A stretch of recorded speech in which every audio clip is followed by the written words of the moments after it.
السلام عليكم متابعينا الكرام، ندعوكم للاشتراك بالقناة والضغط على إشارة الجرس ليصلكم كل ما هو جديد. يلتقي اليوم الثلاثاء 15 أغسطس 2023 السيب العماني والملك الأوزبكي على ملعب أوزبكستان في تصفية دوري أبطال آسيا، وذلك في مباراة مثيرة ومشوقة للغاية بين السيب العماني والملك، وذلك في بث حي ومباشر عبر موقع حقيقة سبورت.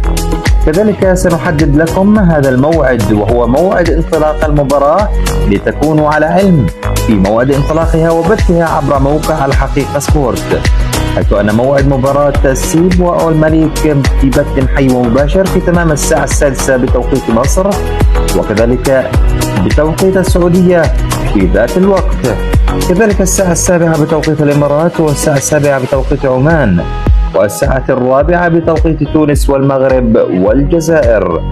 وكذلك يمكنكم مشاهدة مباراة السيب والملك ببث مباشر اليوم، والتي ستقام في إطار دوري أبطال آسيا بدون تقطيع وبجودة عالية على موقع الحقيقة سبورت.